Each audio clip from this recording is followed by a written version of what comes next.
Welcome to the Women in Tech podcast series, brought to you by Wisconsin Tech Month. This series is all about shining a light on the women who are driving change and breaking barriers in tech. Each episode is about celebrating their journeys, successes, and the impact they're making in our industry. Let's hear their stories.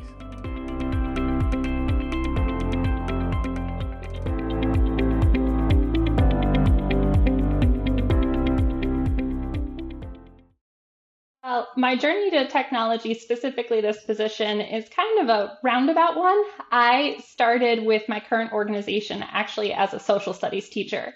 I have no formal college training for technology. I kind of picked it up on the fly. One of the great things about the organization I work for, Seeds of Health, is that we really like to grow our own. Seeds of Health is an educational organization that has charter schools within the Milwaukee area serving students from K-4 to all the way up to 12th grade.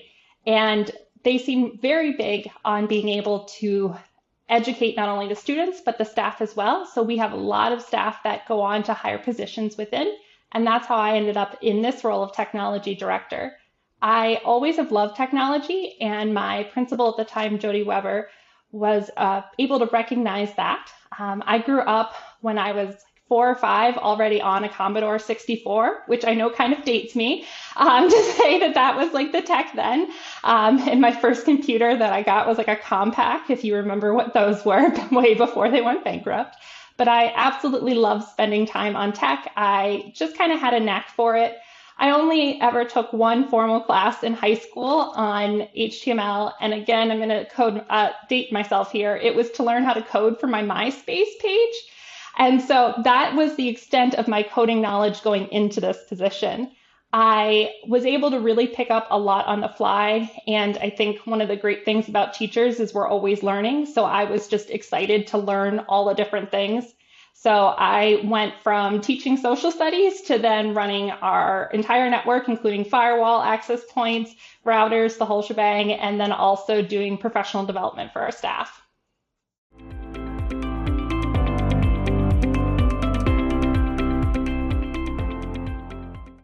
So I'm very fortunate that I work for Seeds of Health, which is a women-founded and women-run organization. So I've always felt very supported in my position, even when they knew I was brand new to it and didn't really feel the most confident.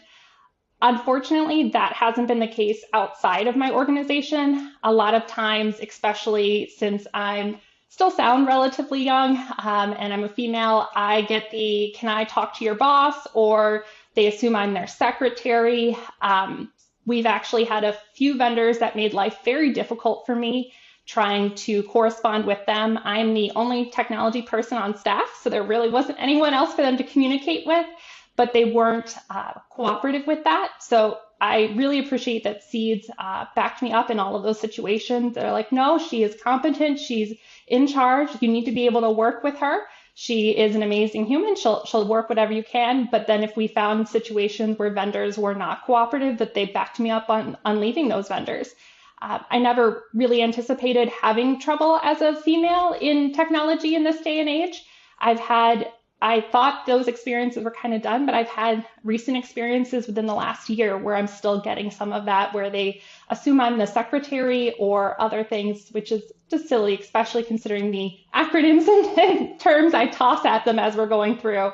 So I'm very grateful for my organization and their support, but it's definitely not the full experience that I've had.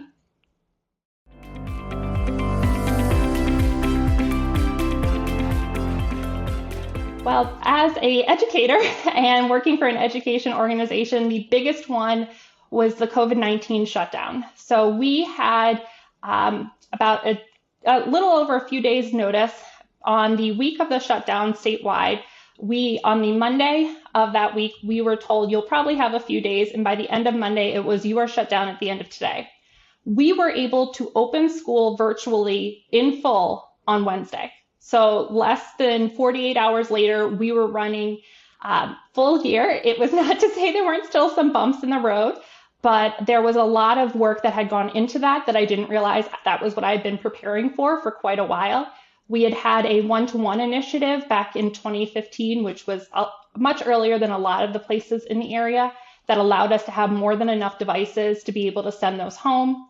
We had done a ton of professional development with staff so that they were ready and able to use that technology.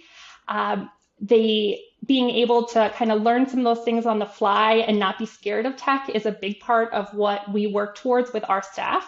So that when we said, oh, we got to go all on Google Meet, let's go, no one was crazy excited about COVID shutdowns, but they weren't scared. They knew that we would make it through and that we would be able to figure out a way to help these students. Leading up to COVID, there were 2 years of professional development that really helped our staff become prepared for that. In 2017, I created a program called March Madness. So very similar to the basketball tournament, we had a all agency tech PD professional development kickoff where we learned about all different technology tools, and then the staff entered into a competition for all of March, where they were able to try out the new tools, put in for drawings, and win all sorts of different things. They had an insane amount of submissions. It was way bigger than I ever anticipated. So the following year, I decided to stick on theme, and in 2018, we did March Badgeness. So instead of Madness, Badgeness, where they earned badges not learning a tool, but instead finding ways to implement it in their curriculum in a meaningful way. Since I come from a teaching background, my goal is always to have curriculum first and then be able to support the teachers. So we have a big focus and education-wide does on the 4 C's: communication, collaboration, critical thinking, and creativity, and really utilizing those skills within our curriculum. So once we had a lot of those tools down, March Badgeness, instead of learning tools, was actually implementing it into the curriculum and having students utilize those to be able to focus on those skills. So those 2 years really kicked us off so that by the time 2019 showed around and into 2020, we were more than prepared for the shutdown, which was really great to see our staff feel confident. And we were able to actually be featured within the Milwaukee Journal Sentinel. I think in 2021, they did an article about our school's success within the COVID operation, since we know a lot of the districts in the area struggled, and they highlighted us as a school that had found some great success there.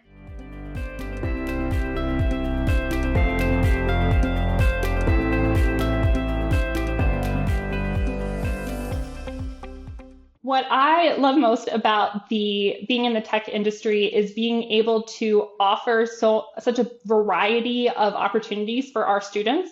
So we have 3 different high school programs: Tenor High School, Veritas High School, Grandview High School, and then a K-8 program, Seeds of Health Elementary, all within the Milwaukee area. Tenor High School last year did an official launch of their Innovation Lab, which is very similar to a Fab Lab with a little more in it.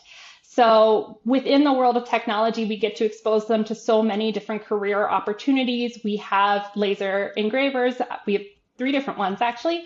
Multiple vinyl cutters, a vinyl printer cutter, a vacuum thermoformer, a whole bunch of 3D printers, all sorts of fun tools that open their eyes to different career opportunities.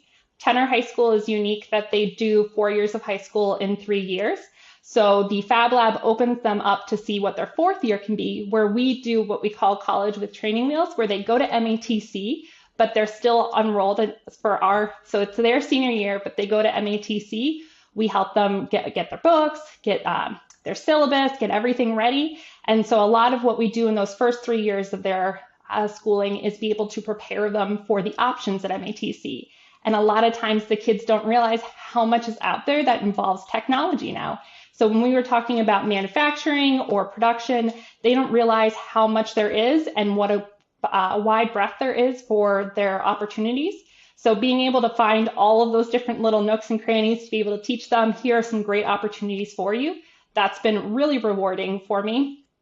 Also, as I mentioned a little bit earlier, I love learning. Seeds is very big on continuing to grow as an individual.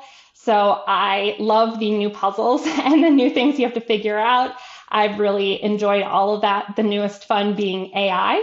So we are an organization that focuses on growth. And so instead of being scared of some of that tech, we really try to embrace it. So we launched a program called Magic School with our teachers this spring, where we showed them how to utilize AI to help, I jokingly call them, if they're little like teaching assistant, they get a free TA on the internet. And now we are launching a program to work with our students on how to utilize AI. So I love that it's just a constantly evolving field and you're always learning something new, which I really enjoy.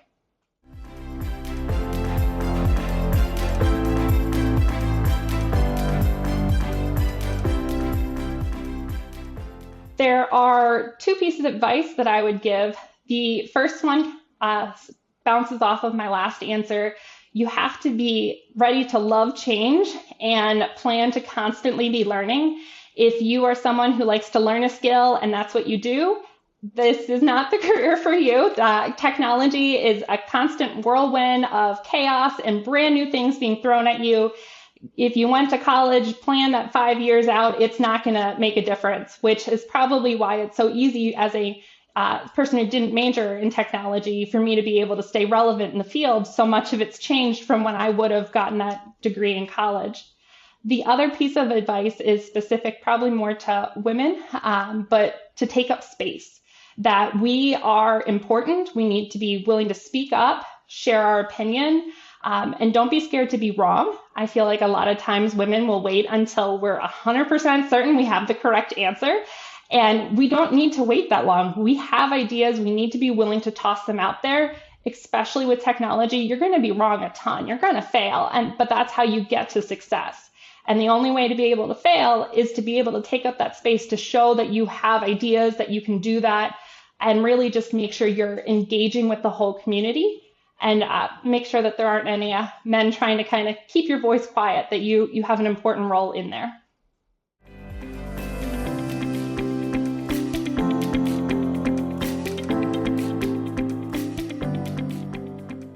The best way to find my information is to go to the Seeds of Health website. So seeds, like you plant a seed in the ground of health, like I feel healthy. So go ahead, go to seedsofhealth.org, and you'll see under the About Us, my contact information as well. If you check out the staff links page, there is a technology website you can click on to see all about the professional development that I've done with our staff, as well as more initiatives in our educational space with technology. And that's it for today's episode of the Women in Tech series. A big thank you to our guest for sharing her story and inspiring us all. Make sure you check out all of the amazing things that are happening during Wisconsin Tech Month. There is so much to discover, from workshops to panels to networking events. Stay connected with our incredible community of tech leaders and innovators throughout the month of October. Thanks for listening.